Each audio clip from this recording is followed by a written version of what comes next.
Hello, and welcome to Romance Writers Therapy. Today, I am joined by Rebecca A. Corio, and I'm Marty V. You might recognize my voice. Rebecca is a romance author in Hawaii on the Big Island. And Rebecca, Storm of Passion is your debut? That is correct. Aloha. Aloha to you, Marty, and everybody out there. Thank you for having me today. It is my debut romance with Touchpoint Press. Lovely. So exciting. So, what made you decide to work with Touchpoint?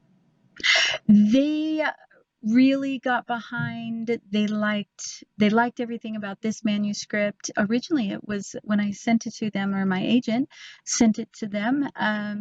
It was for a single book deal, just this book, and they came back and they said, we loved it, and we'd like to make it for you to make it a 3-book series, because we just love the imagery and everything in here. And so they were super great. That's awesome. Well, congratulations. That's some good news. Thank you. Yes, very exciting. Do you know, do you have the other books written at this point? Or are you still working on them? One is written, completely done. It's a book I'd prefer to be the last in the series. Actually, I'm a bit backwards in that.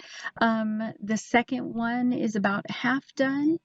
I'm in the middle of that manuscript right now. Our goal is to release the end of the year, about when we released Storm. We released Storm of Passion right before Thanksgiving. And so that's our goal for the book number 2, to release again during the holidays. Yeah.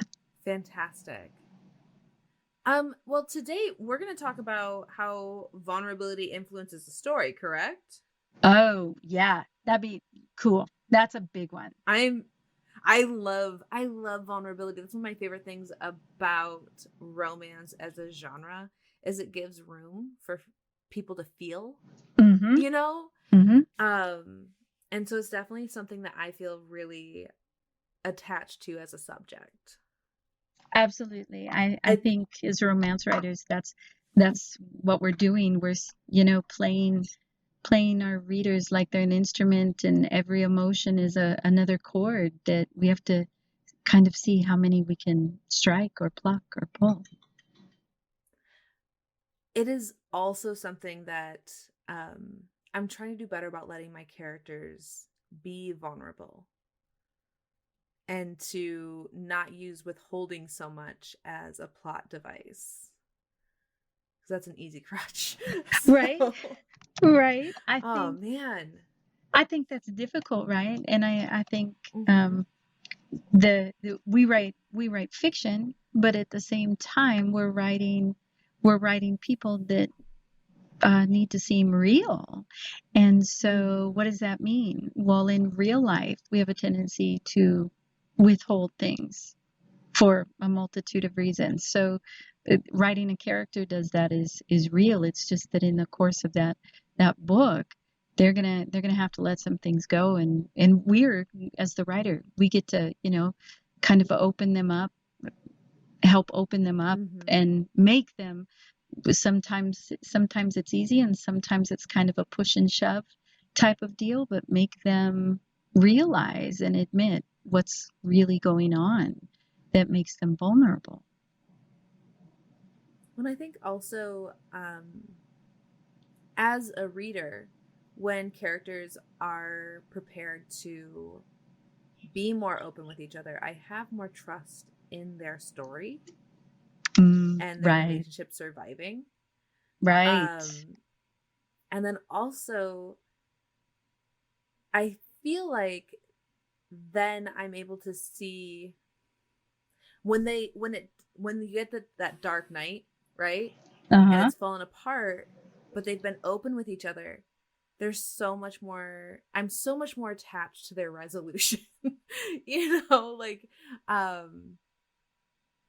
I care so much about them being soothed.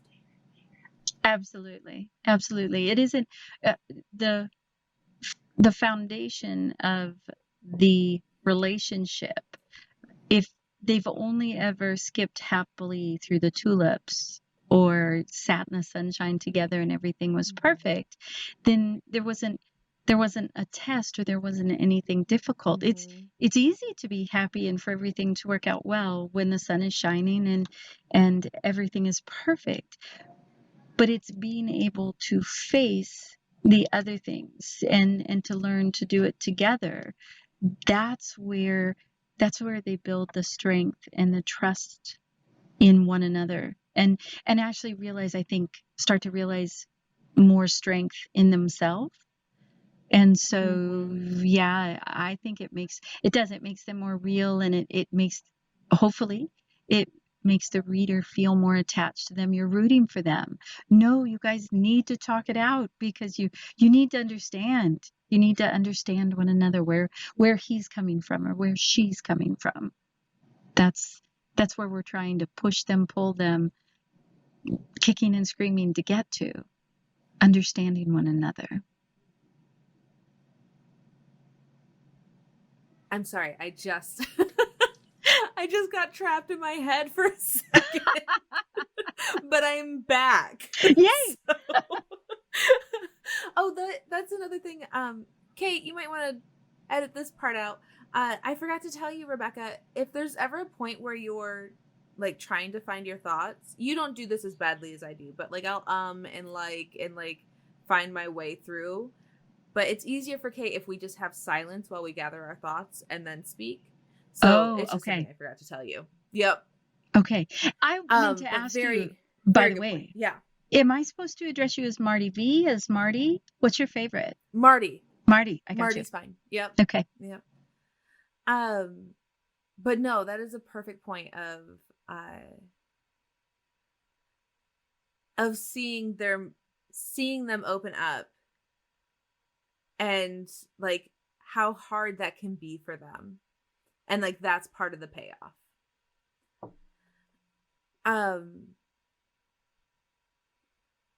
What are some of your favorite ways of depicting vulnerability? So vulnerability, I think, is something that's such an interesting thing.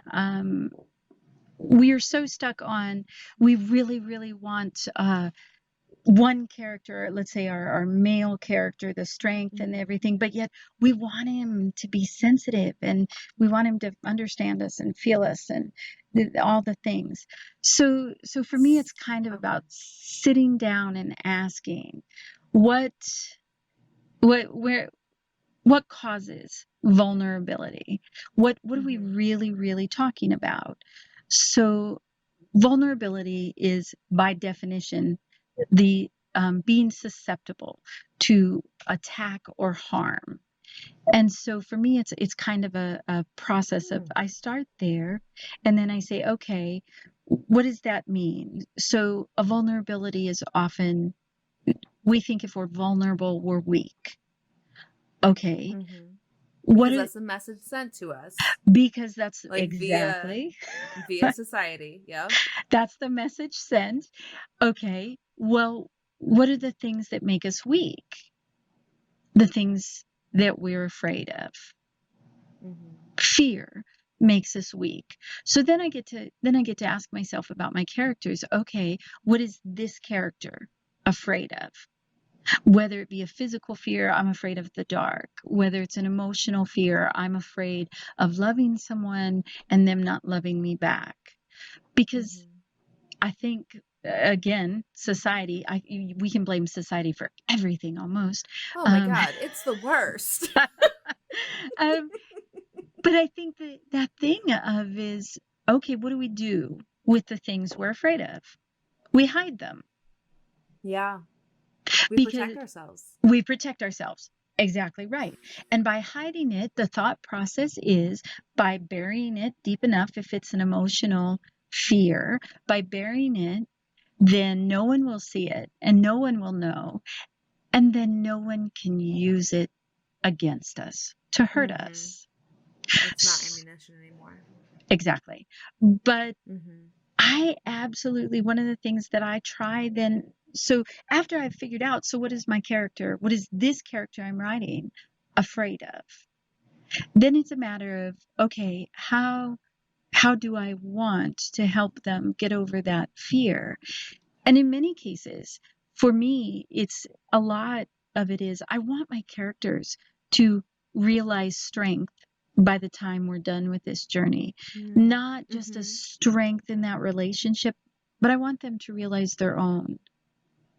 And so what I'll do is it's that, bring it out into the light. I'm famous for saying things like, oh no, we're going to treat it like it's a vampire, bring it out into the light, kick it out into the street, and just let it burn to death and be done with it. Because I think the energy and effort that even we as real people put on hiding or keeping our secrets, the things that we're afraid of that make us weak or vulnerable, is effort we could spend doing so many other things. So that's what and it's also so go ahead often what keeps us from doing what we want to pursue. Right? Correct. Like, you write this book, now you're peer reviewing it, and you have to take input from other people about the thing that is really important to you. Right? You've poured something of yourself into this, and now everyone gets to have an opinion of it. And then, okay, great, I take all their peer review, I do the editing, I do the thing, and now I have to ask strangers to read it. And they get to say whatever they want about it, and it is like, that fear can be really scary. Oh, yes. And it's your baby. It is. But without stepping into that fear and accepting, like, this is scary, and that's okay. I can be afraid, but I'm still going to go. Right. That is just, it can be crippling. And it's really a question of, like, what's going to run you? Oh my gosh. I feel like putting that back, like, onto the characters is like, where is their fear running them? Yes. And now when are they taking control of that fear? Yes. They have to admit it. So they have to bring it out of the dark. They have to quit hiding it. And they have to admit it, right? Yep. And then it's that thing of, okay, now what? Because I'm definitely that, as long as it's a secret, if someone discovers your secret, then that whole picture right there, that fear right there, I have to keep my secret. So it's really not even so much that you're afraid of what the secret is, it's that you're afraid someone's going to find out. So it just adds another layer. So that's the thing. I love to write that my characters start to realize what they're really afraid of, and then walking through the things they need to do so that they can, and we maybe aren't always able to get rid of a fear completely. It depends on what it is, but at least bring it to a manageable level that it doesn't run us. If it's a fear that, like you said, like, it can't be banished, but can I be accepted?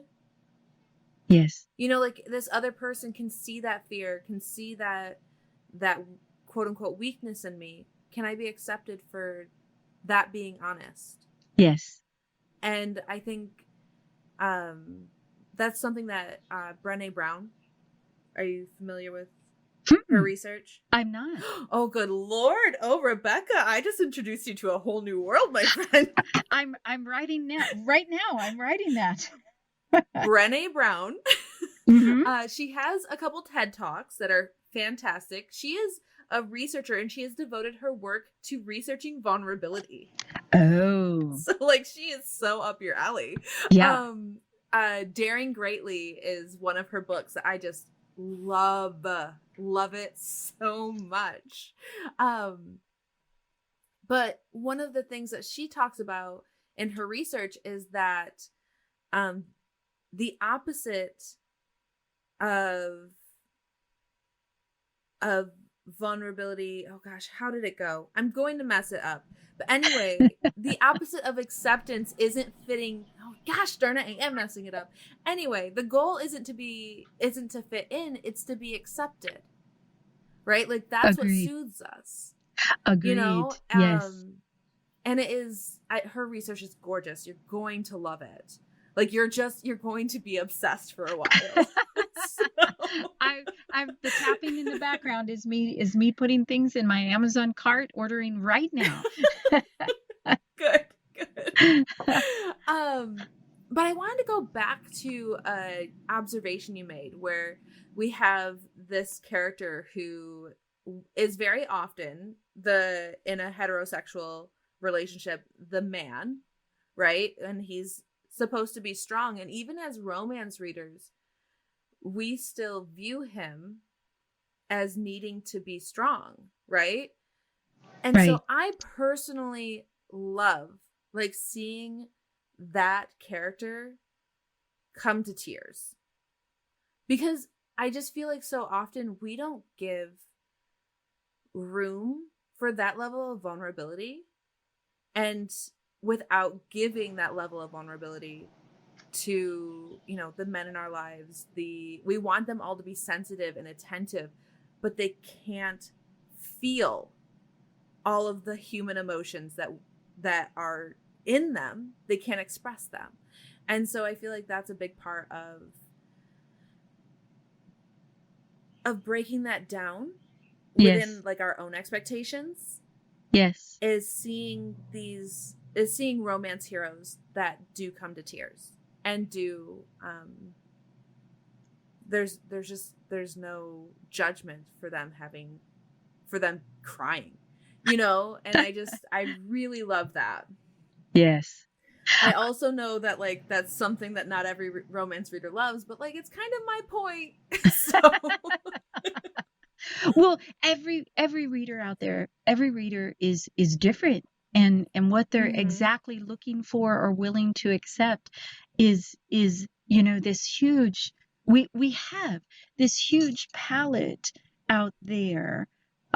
So our job as the author is to put our offering out there, and then yes, what you said about then strangers, or take a deep breath and we put it out there, and then, you know, strangers, people we don't even know, are going to read it, and what are they going to say? Mm-hmm. But I have a dear friend of mine who doesn't read. So she will never ever read a manuscript that I've written. She reads my short stories. As long as it's under 5,000 Okay. words, she'll read a short story. But she doesn't read, not because she can't, but Yeah. because her job entails she reads a lot. And so she's just Okay. like, no. So she's an audiobook That's fair. woman. And Okay. but it doesn't help me a lot in, let's say, in the beforehand process, because I can't have her Uh-huh. beta read for me. But Mm-hmm. what we do is we talk. So basically, I give her the story in audio just beforehand. I tell it to her, and she always, from the beginning of this journey, we've been friends a long time, and from the beginning of the journey, she said, "Your book isn't for everyone. Your book is for the person who needs to read it." Mm-hmm. Whoa. That is such a great moment to come to. It Yeah. is so freeing to be like, this is not going to check everybody's boxes. Even the Right. people I'm writing it for, there's going to be a moment that they blip on, Right. you know, and that's okay. You know, like that is such a powerful moment to come to. It is. And it is. And like from this position of like, my first novel is coming out in August. Yay, congratulations. Yeah, thank you. Very excited. So like from this position right now of knowing like it's okay, my brain can wrap around it over the next couple of months, everything's cool, but I haven't actually gotten any reviews yet. And so like I acknowledge I'm in this very like privileged, safe little bubble of like I am just preparing myself here and I don't actually have anything to deal with, you know? But yeah, coming to that point of I'm not going to write this for everybody. I'm going to write a book I'm really proud of. Right. and that's how we're going forward. There we go. Is freeing. There we go. That's right. It is. I'll share another piece of advice just in case this helps. Since your book, I'm so Please. tickled that to hear that your book is coming out. August is around the corner. Oh my gosh. It's coming up. I just set up the pre-order today. So only on one market, but okay. So I have more to do, but today was the first day of like really conquering the venues, and right. because I'm going wide. Fantastic. Are you able to announce your title yet? Can I ask you your title, or you can't say it yet? No, I'm pretty outspoken about these things. My debut is actually the first in a novella series. So it's called Truth or Dare, and it is the first in the Love in the Windy City series. So I love it. Yeah. Oh my gosh. They're so cute. And Daire is spelled Daire. Okay. The hero's name is Daire. I love it. I love it. That's I'm fantastic. So excited. Well, if this is any help, so I have my friend who's from as long as I've known her, and she's very creative. So she takes her philosophy and applies it to her own things that she does. And she says that you don't write for every single person. You write for the person who is waiting, who needs your book. But then I have my mother, who for years has said, everyone gives compliments according to how they've been raised to speak and talk and things. So you have to be understanding and acceptable that not everyone might pay you a compliment in the manner in which you've been raised to hear them or expect for them to sound like. And I don't think I understood that when she told me that. But I will say now, looking back now, I'm understanding it more and more. And it's so interesting because reviews that I've gotten of other authors have said, oh my gosh, if I would have gotten, they came through my social media and things. But I've had other authors say, did you block them? And I'm like, no. No, because first of all, I truly believe that any reader who takes the time and gives time out of their life to read something I've put up and offered, thank you. And if I've made you feel an emotion, this is back to the vulnerability thing. Our job is to evoke emotion. Now, hopefully, the emotion I've evoked is the one I meant to evoke. But I mean, it's just looking the surface. Just you look at what people say, just and just take a deep breath. I'll say it'll be fantastic, though. I'm excited. Yeah, it's gonna be fantastic. We're going in. Like there's, I've been laying the foundation for a minute, and like we're going in. So. Yay. But like in the concept of like, did you block them? I think that there's quite a difference between having a review that doesn't reflect your story well. And like, I'm very much of the mindset, if it's a 1 or 2 star review, they probably should have just not finished the book. Right? Like it just wasn't for them clearly. Right? Correct. But I think that's a thing. Like I'm one of those, if I started, I must finish. If I don't finish it, whoa, it really, really, I've had books I've thrown across the room before. And then went back and at a later time, walked around whatever and picked it up and said, okay, I'm going to keep going because I need to see how this ends. I need to see, but think about that. The emotion that was evoked. I mean, on one hand, it was huge, but okay, you aren't like that. See, people are different. If you're not feeling it, you're done. I will DNF books I'm enjoying Like, I get distracted for whatever reason. I got to the sluggish middle, and I just don't feel the need to finish it. Like, I I Okay. I definitely have a very distracting life right now with the little kids. Uh-huh. And so yeah, there's plenty of books that like, this is a great book. I'm not engaged in it right now, so I Hmm. need a pause on it. Hmm. So maybe I'll come back to it.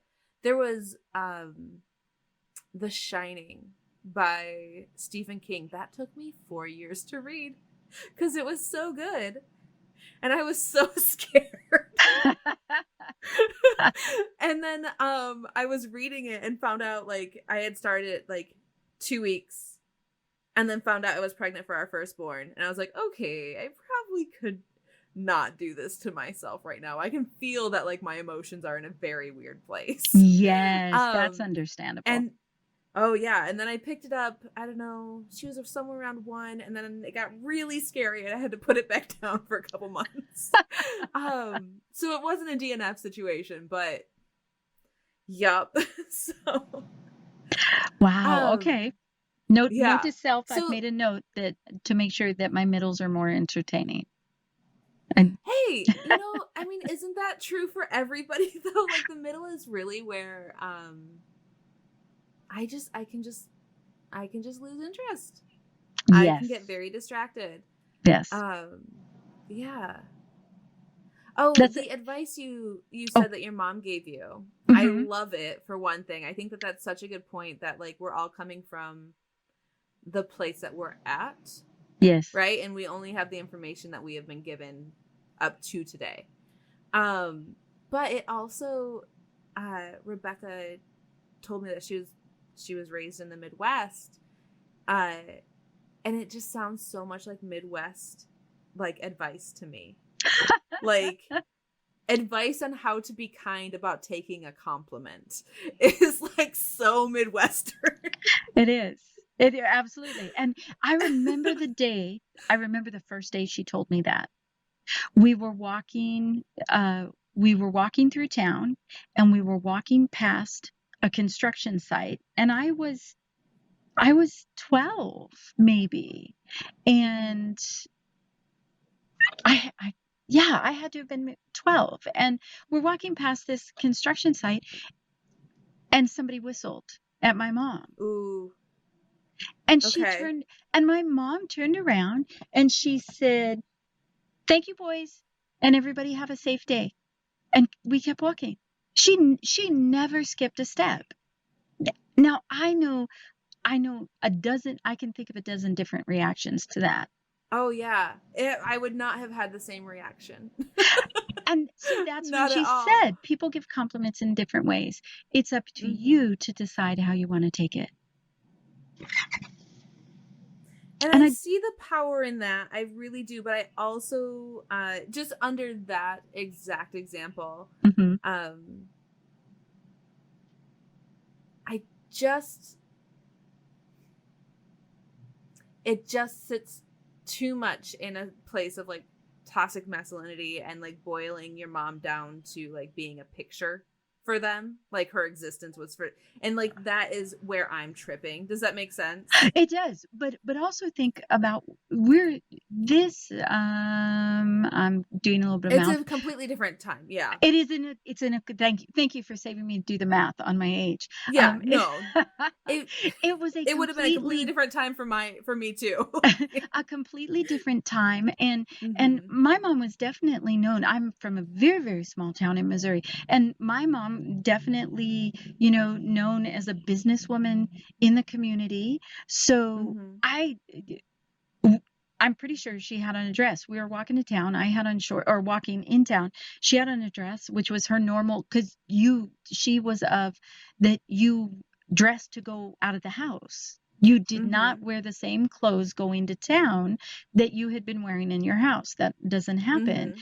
And so it's totally different, absolutely, than perhaps somebody, if that were to happen right now, today, let's say.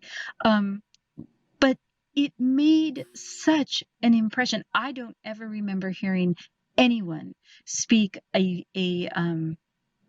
disrespectfully to my mom ever. Well, and I would also imagine like being a woman of business at that Mm-hmm, time, like she had to really know how to manipulate a room to put herself back into a position of power.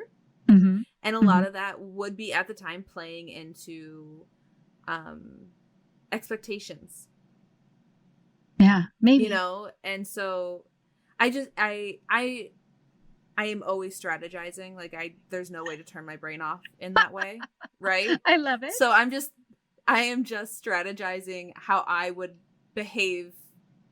I could see me behaving in a very similar way to her at the time. Mm-hmm. I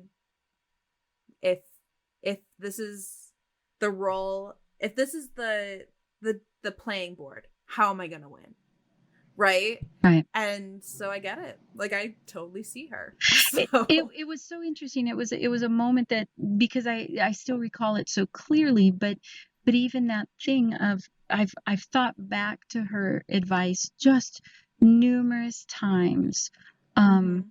over the years, and really I think what it taught me was considering where not just considering the words that someone said, because God knows we've all had things rush past our lips that were like, Oh, oh, yes. did I just I would love to reel that say? back in. Yes, can Yeah, somebody please edit that absolutely. out of my life? And Oh my god. and I Yes. think it really taught me about considering what's behind um something, and what's behind Mhm. someone saying it. And as much as I like to take what people say at face value, um Mhm. it that thing of being able to be understanding and considerate in some certain, Mhm. in situations or in life, is just, I think that's part of what it taught me. And so it was just a very interesting thing. I've used The advice has served me well. I'll say. So That's awesome. if it helps, Yeah. fantastic. And if not, you can just edit that right out and keep right on going. I I can definitely see where that's very valuable advice. You Yeah. know, expecting everybody to speak, behave, act in the way that I think is beneficial is just not going to fit. It's just that I can't create the world. All I Hmm. can do is exist in it. Correct. So I can definitely see that being very good advice. Correct. And I'll be honest. So I use that, the vulnerability, when I'm writing vulnerability, and that whole Mm-hmm. thing of how often does it happen that, so maybe we've got this male character who he says something, and my female character gets totally offended and hurt, and he's like, what just happened? And it's really because that's what happens in the real world. So we've had a man who said something, and he has no idea that what he said, why the woman got offended. Mm-hmm. But it's Mm-hmm. because we look at things, we do look at things differently, and so that thing in the whole vulnerability process is looking and understanding. But then also, you had made a comment about seeing your hero, your male role of the story, find that vulnerability or be able to be brought to tears. I have done the unforgivable. So you and I both know that if you're writing romance, what is the one thing that you must do? It must be a happily ever after. Mm-hmm. I have written a book What'd you do, where Rebecca? she dies in the end. Oh Yes. And because that's how that's how it came out. That's how that's how the baby was birthed. And no! Is it? Are you marketing as it is not, romance or it is women's fiction? it maybe will have to go to women's fiction because Yeah, of that. I think Uh, that that's totally fine. oh, okay. Like Thank you. women's fiction with a heavy romance plot, Oh, absolutely. there we go. Women's fiction with a, Yeah, I like that. I like that. yeah. Because then you're not, again, back to strategy. You're not marketing to people expecting a romance. You're marketing to people expecting women's fiction, and women's fiction doesn't have that HEA promise. Right.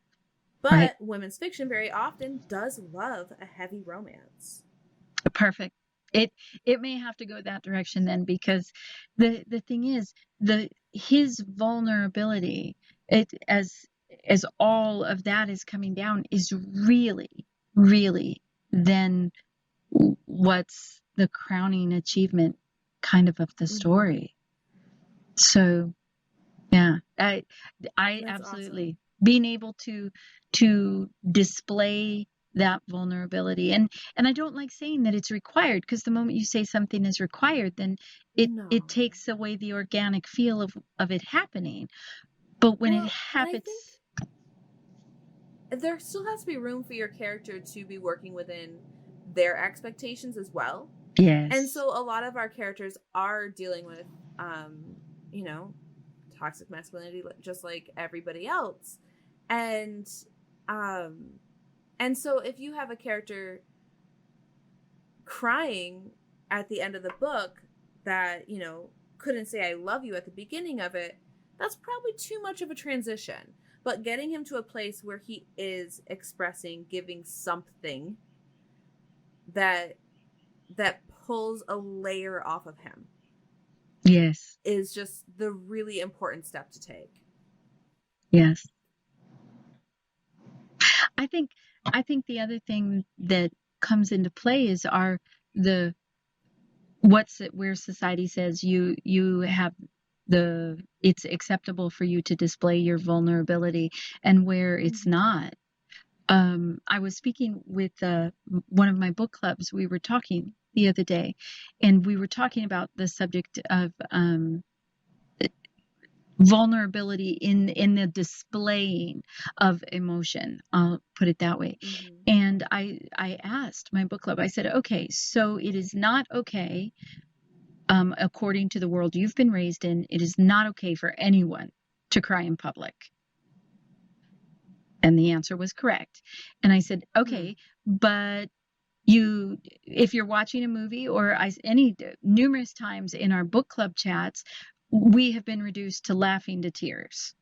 Well, Mm-hmm. yeah, but that's not the same. And I'm like, okay, that's not the same, but that's interesting, but all right. And I said, at a funeral, it is acceptable for tears to be shed. That's, yeah, yes, as long as, and it was interesting because the person who brought this up, it was, well, yes, but only if you do so, in a quiet manner that disturbs no one around you. And I'm like, Wow. oh, Ooh. I said, Okay, my question for them then, is it okay to scream in anger in a public setting? Would that be more acceptable than being brought to tears in a public setting? Like a lot of times our society accepts anger far before we accept any level of like sadness or tears. You know, it's and I think part of it is because when someone's yelling, there's something to fight with, right? But if someone's crying, then it's your place to be kind and gentle. You know, and I think that that's part of why we don't have the same acceptance for someone crying as we do for someone yelling. I think we don't know how to handle it. I I think agree. we've I absolutely lost agree. we've lost teaching, um, our children, or being taught how Mm-hmm. to handle all these emotions. Okay, so we're taught it's easier if we teach everyone to be level, and there's some sci-fi person out there right now saying, dudes, this is what we write in sci-fi all the time.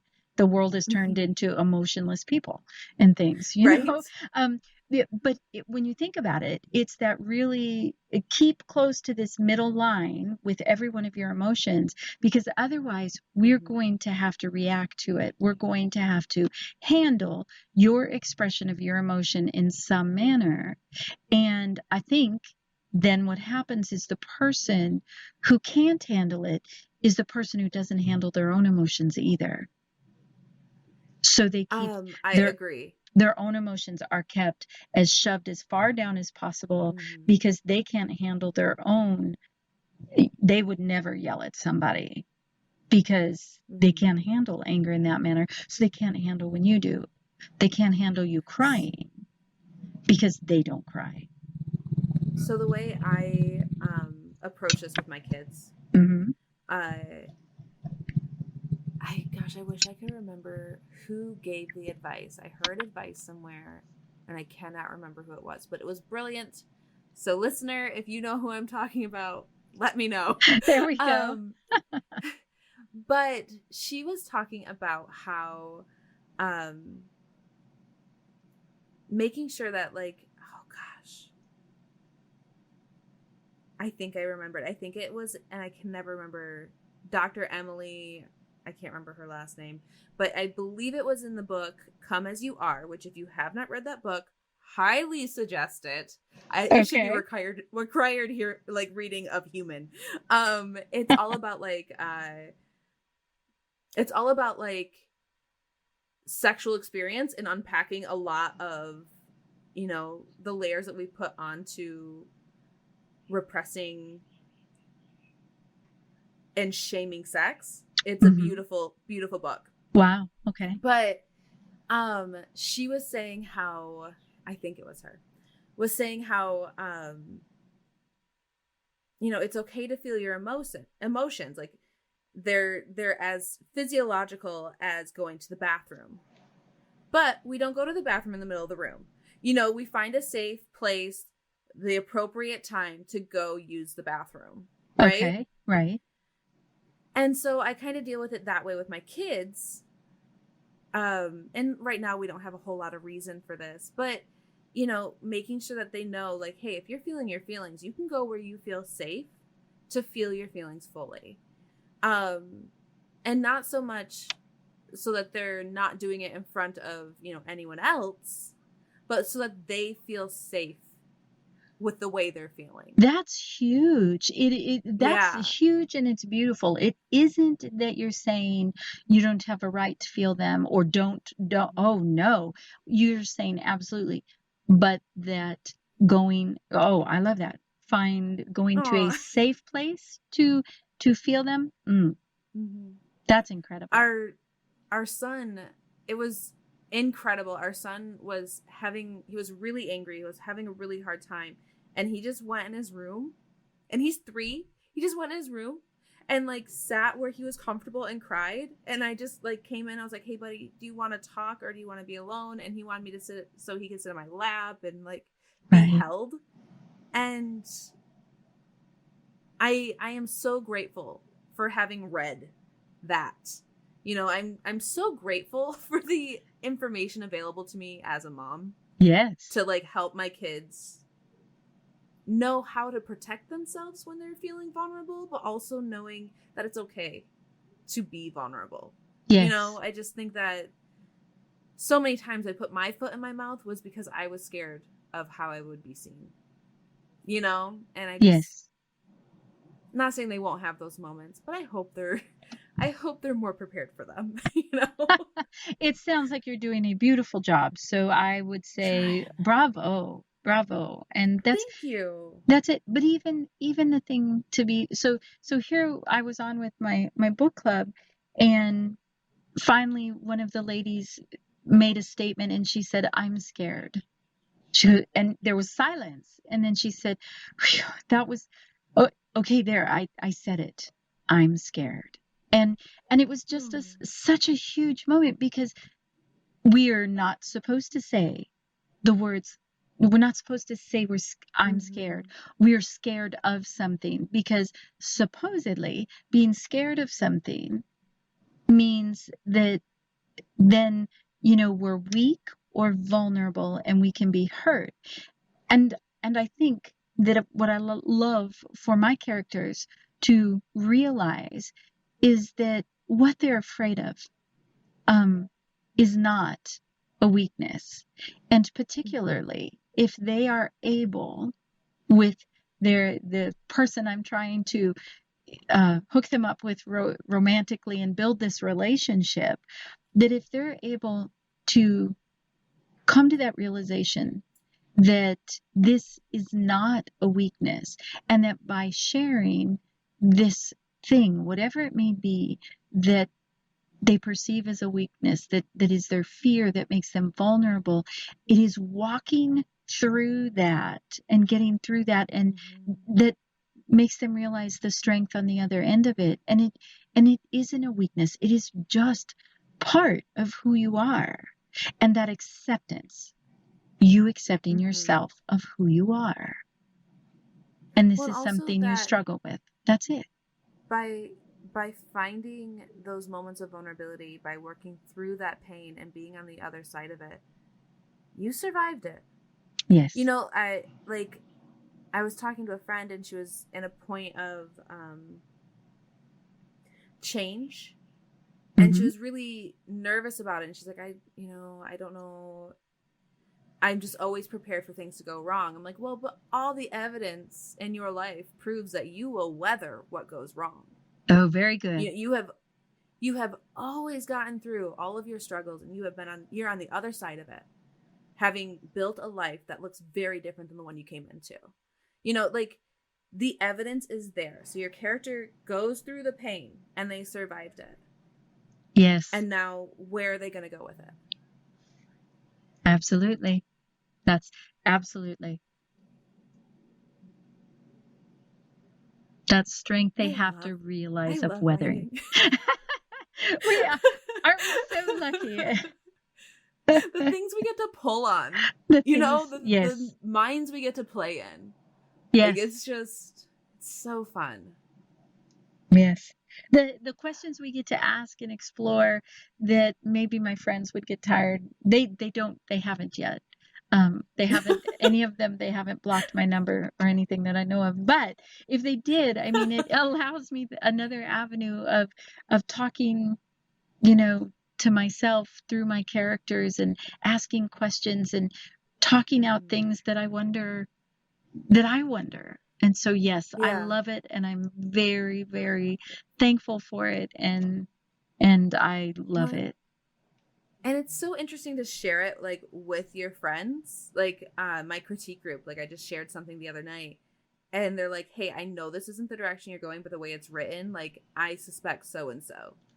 And it was like, oh, like, it's just seeing the world from a different perspective, like, even the world you created. Yes. Seeing it from a different perspective and being like, oh, I can use that.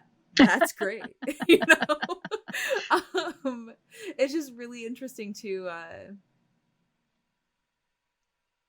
it's just, you literally get to make everything.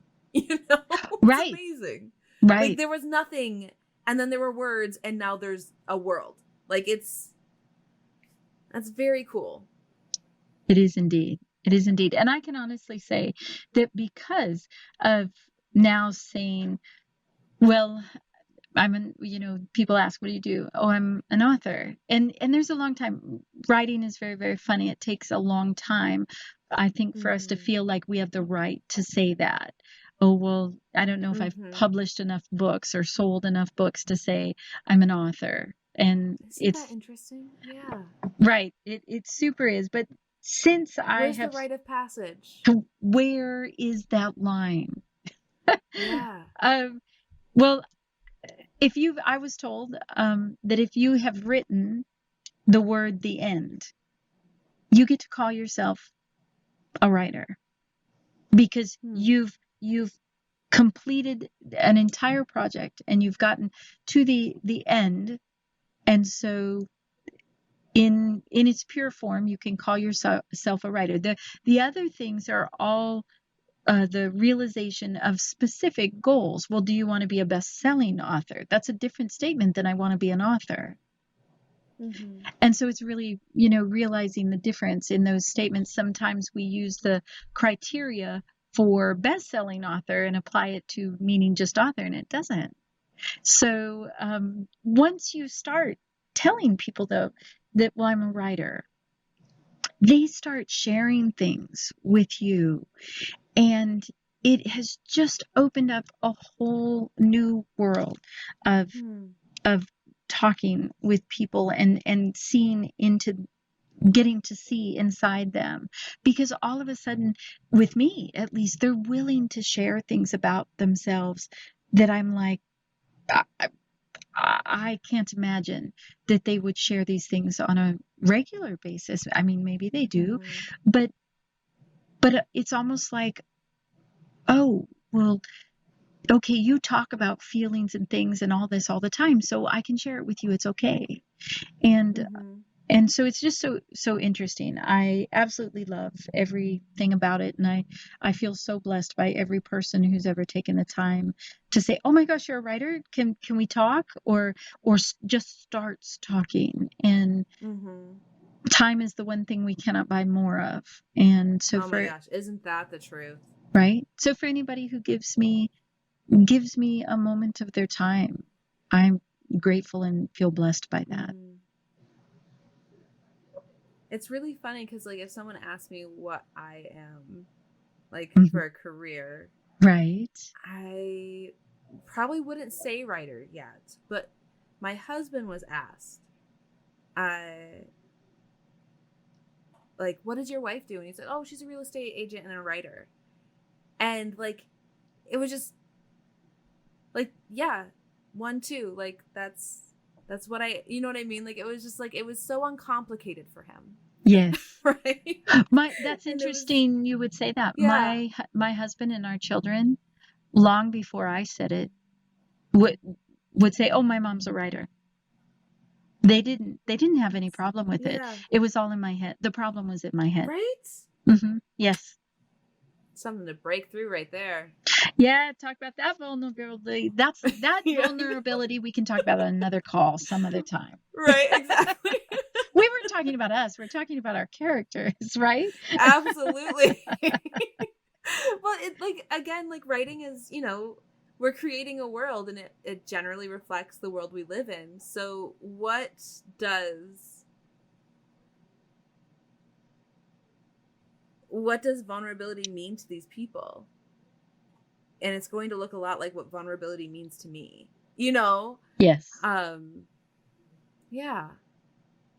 So, Rebecca, is there anything else you would like to close up? We usually do a piece of writing advice, and then you'll be able to share where people can find you.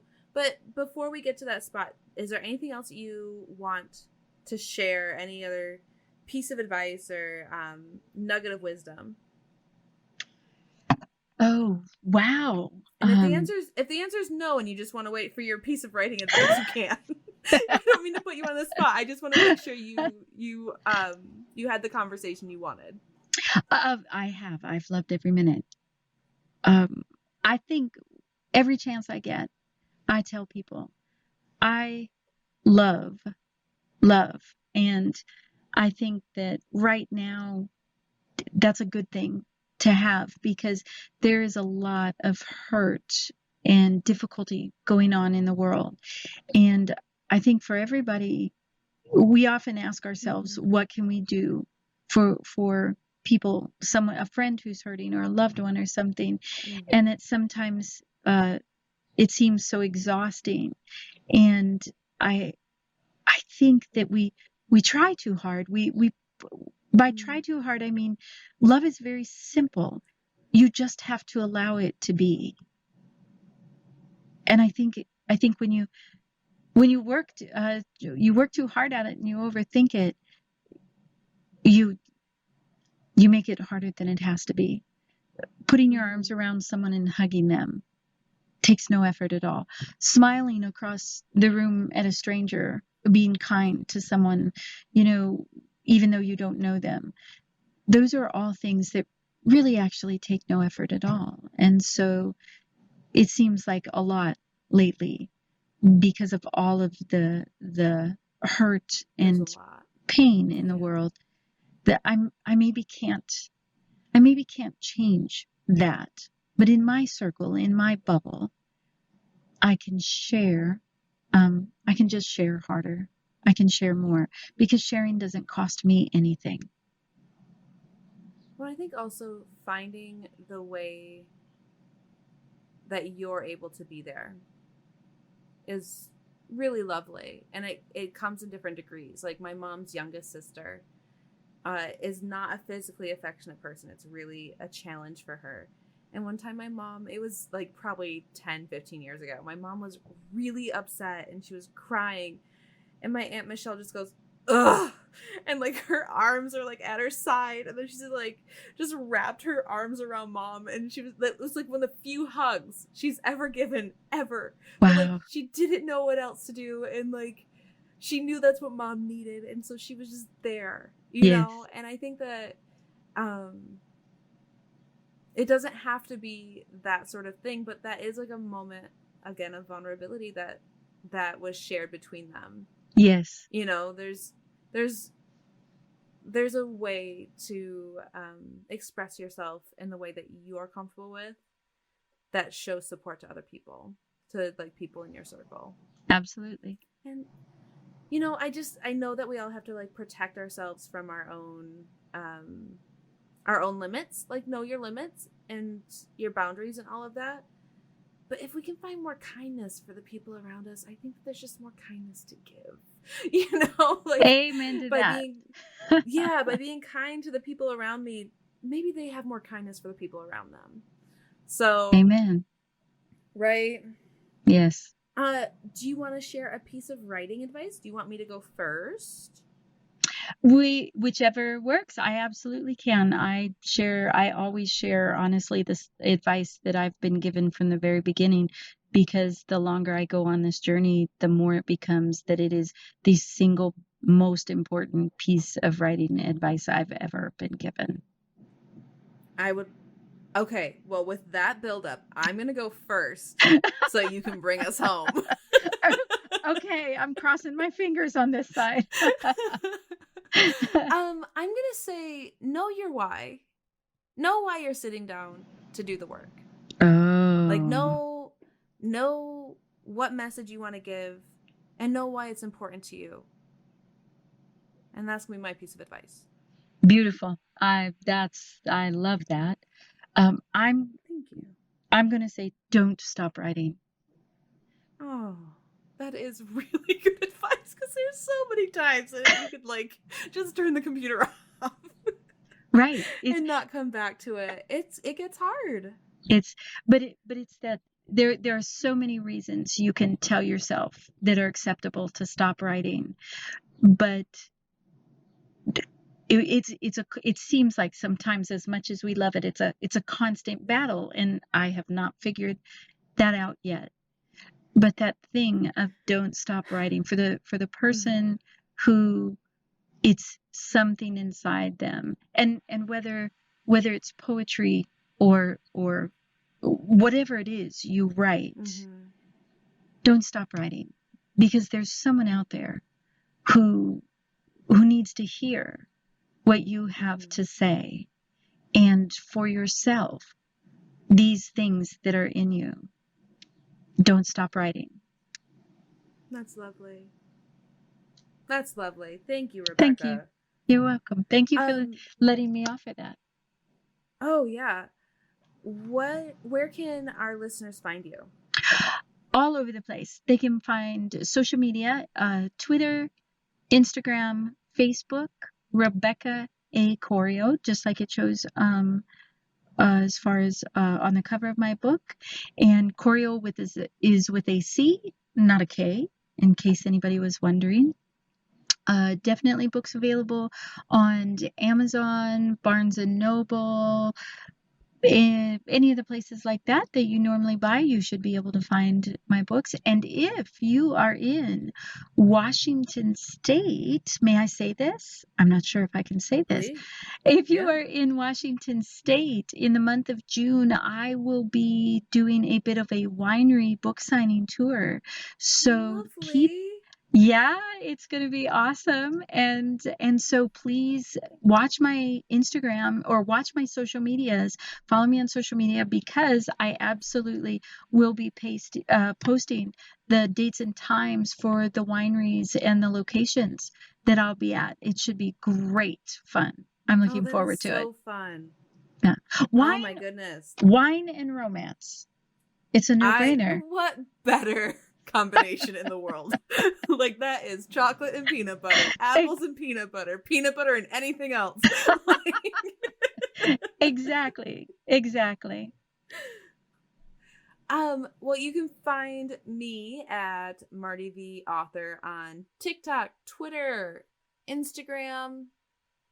You can email me at martyv@martyv.com if you have any questions. And you can sign up for my newsletter at martyv.com and get my free novella, You and Me in Quarantine. And yeah, listener, we adore you. Thank you so much for joining us. And we hope you enjoyed this and got a lot out of it. Absolutely. Thank you to all your listeners and to you for having me here today. I loved it. I loved it. I loved it too. If anybody's on the Big Island, I'll be on the Big Island. I should say this, in Hawaii for the next 4 weeks, and so I'll be at a couple of events. It's just I don't have the dates for them quite yet, so but anything I can catch while I'm here. But thank you for having me so very, very much, and let's do the next recording here in Hawaii. Yes, please. Just me on your doorstep. Like the cat you can't get rid of. It's perfect. We'll do it at the beach or something, and we'll throw a few beach shots in there, and ta-da. I love it. Okay. It has been wonderful to chat with you. Thank you so much, Rebecca. Alrighty. Aloha.